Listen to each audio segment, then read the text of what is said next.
A very good morning to the Center Director, Deputy Directors, Senior Specialists and my colleagues and the consultants from USM.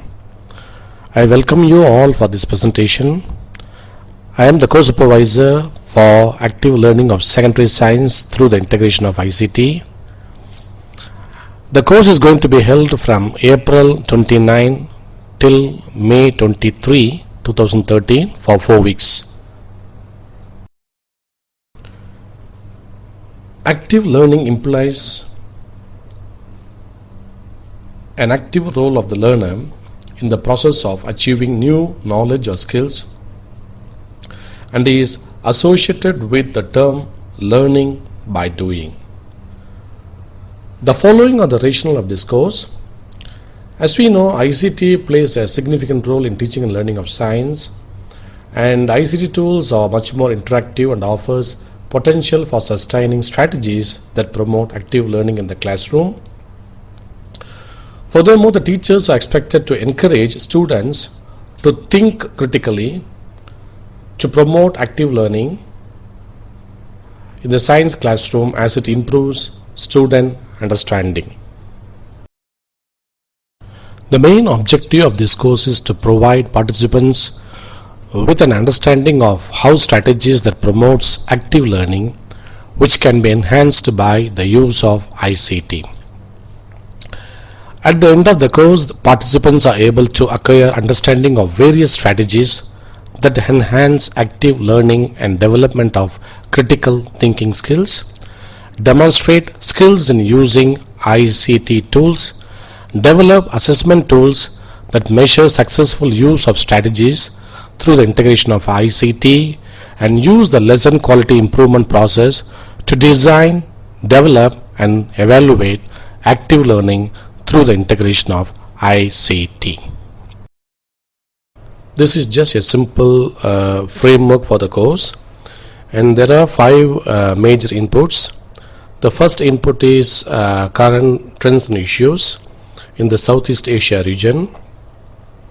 The second input comes from learning theories such as social constructivism, active learning and inquiry based learning.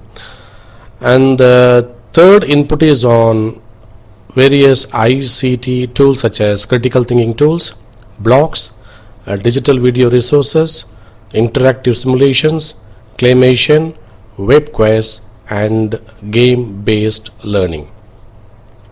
And the fourth input is on assessment using rubrics and online tools such as Socrative and Fluid Survey.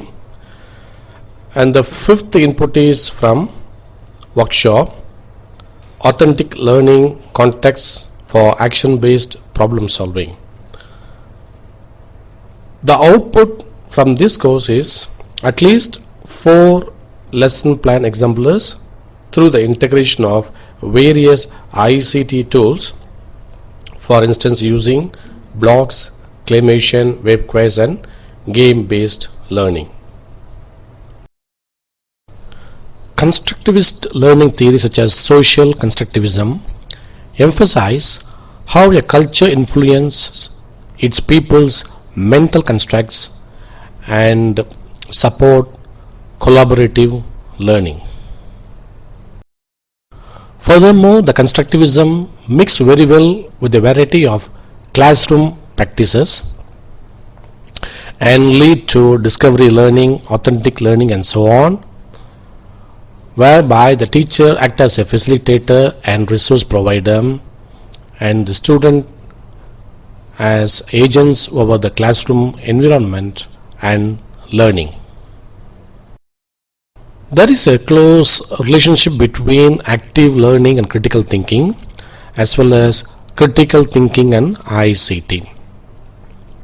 Based on the literature review, the learner learn as they do, and ICT makes the learning less abstract and more relevant to the daily life situations.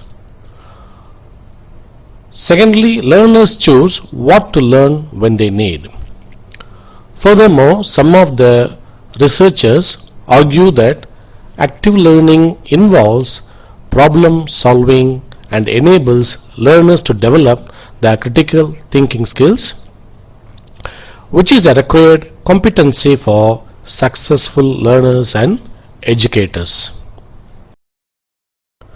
The following are the screenshots of how active learning can be integrated with the ICT tools such as blocks, interactive simulations, claymation, web quests, game-based learning, and critical thinking tools.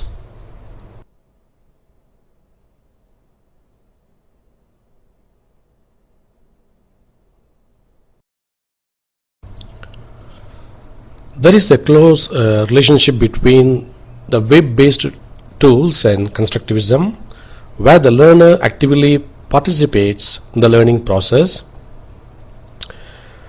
and the web-based tools stimulate the individual learner to construe meaning out of the content being learned. Thank you for watching this presentation. It's now time for your comments and suggestions. Thank you once again. Have a nice day.